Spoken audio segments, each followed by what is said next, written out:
Hey, I'm Jesse. Let's have a devotion.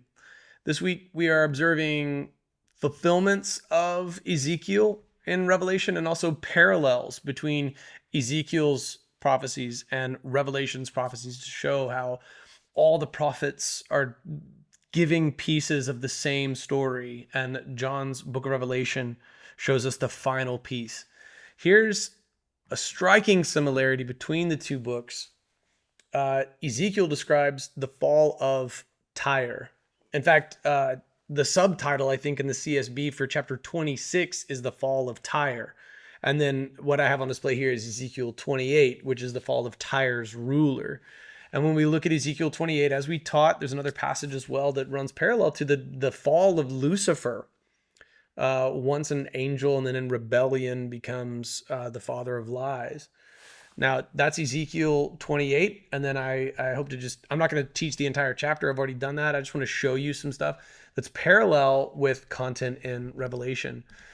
The word of the Lord came to me, Son of man, say to the ruler of Tyre, this is what the Lord God says. Your heart is proud, and you have said, I am a God. I sit in the seat of gods in the heart of the sea. Yet you are a man and not a God, though you have regarded your heart as that of a God. Yes, you are wiser than Daniel. No secret is hidden from you. By your wisdom and understanding, you have acquired wealth for yourself. You have acquired gold and silver for your treasuries. By your great skill in trading, you have increased your wealth, but your heart has become proud because of your wealth. Therefore, this is what the Lord God says. Because you regard your heart as that of a God, I am about to bring strangers against you, ruthless men from the nations. They will draw their swords against your magnificent wisdom and will pierce your splendor. They will bring you down to the pit, and you will die a violent death in the heart of the sea. Will you still say, I am a God, in the presence of those who slay you? Yet you will be only a man, not a God, in the hands of those who kill you. You will die the death of the uncircumcised at the hands of strangers, for I have spoken. This is the declaration of the Lord God. The word of the Lord came to me, Son of man, lament for the king of Tyre, and say to him, this is what the Lord God says.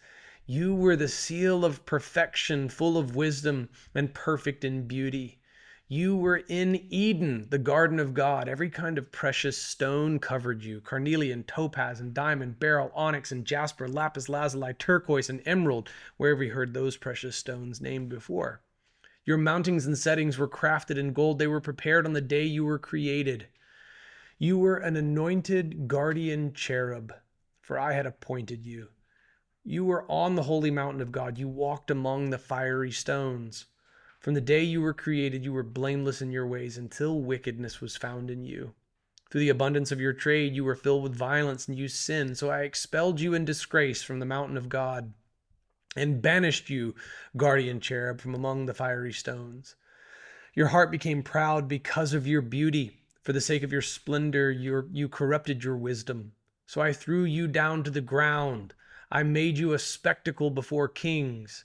You profaned your sanctuaries by the magnitude of your iniquities and your dishonest trade. So I made fire come from within you, and it consumed you.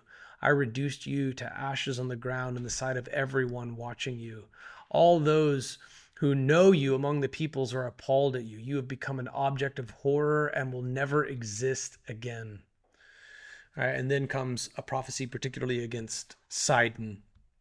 So Ezekiel 28, along with the passages in Isaiah, as we've already taught, have these parallels between both a real live king of Tyre and then Lucifer himself. You can see how it's not just about this one dude. In fact, it can't be about just this one man. It also has to be about the fall of Lucifer. And there are implications as well for one alternate translation that we kind of observed as we went through the book of Revelation about seeing Satan fall like lightning in Jesus' teachings, and seeing the stars fall from heaven and being cast out of the presence of God and falling to the earth, and knowing his time is short in the book of Revelation.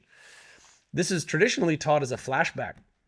This is what happened primordially at some point, not disclosed in the 7-day timeline of creation, including God's Sabbath in Genesis. We have the fall of Lucifer, and that explains the serpent in Eden.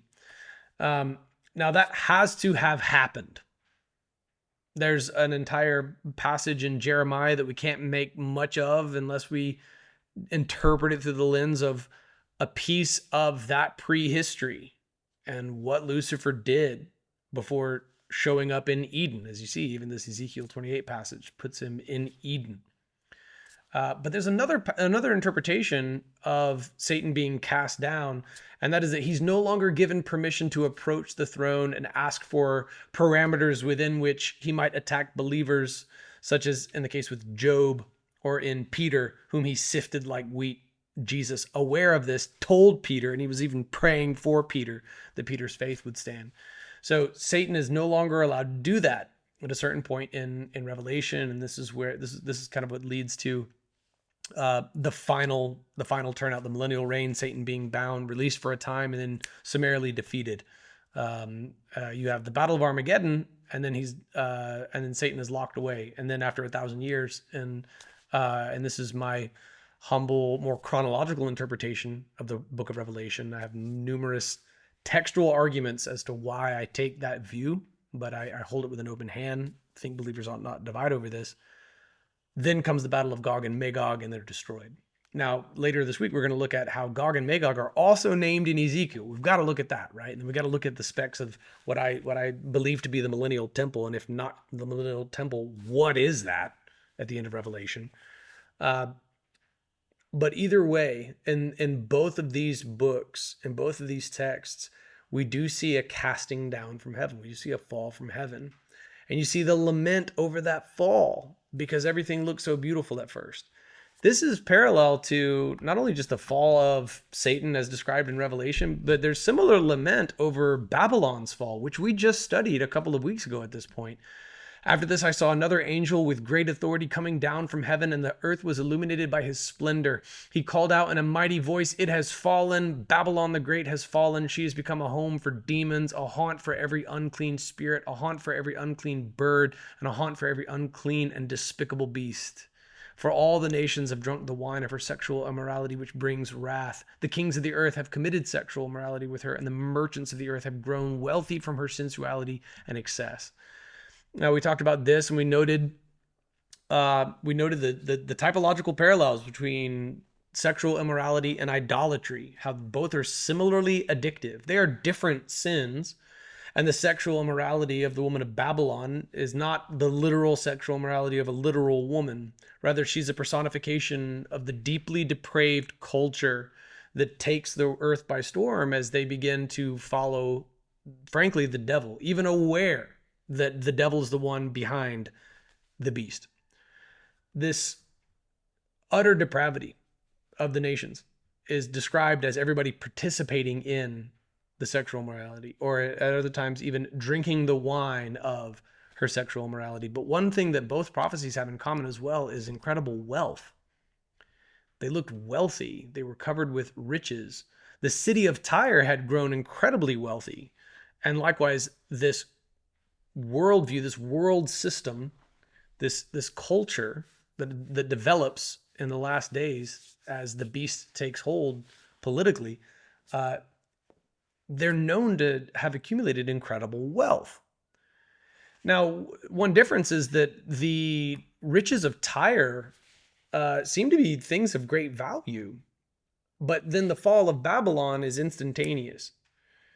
And so observing that, I believe that much of what's seen as the wealth of the woman Babylon, all of the opulence surrounding it, which, by the way, that sometimes when you do have a mountainous overload of wealth, you can dig behind the surface and you can find that there's also sexual morality and idolatry behind the scenes. That's certainly the case in some big headline grabbing stories from our culture today. But there's a difference here. As Ezekiel describes the downfall of Tyre, he's listing all of these commodities that are incredibly valuable, and everyone is just lamenting because they fell. But the fall of Babylon is so instantaneous, it suggests that even the wealth was a lie. There are commodities listed in Revelation as well, But the instant collapse means that their innate value wasn't enough to offset their losses in chapter 11, for example. No one's going to be paid back, as investors in this system. It's more like Enron.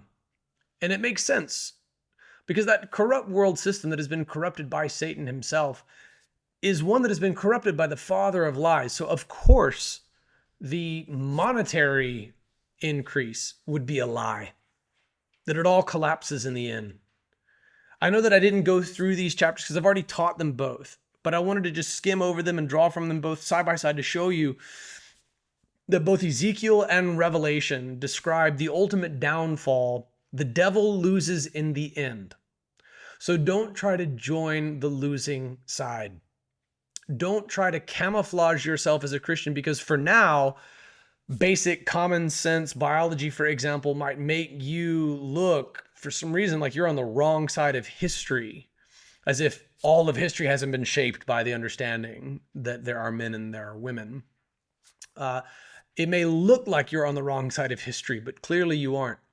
Clearly the bad guys lose.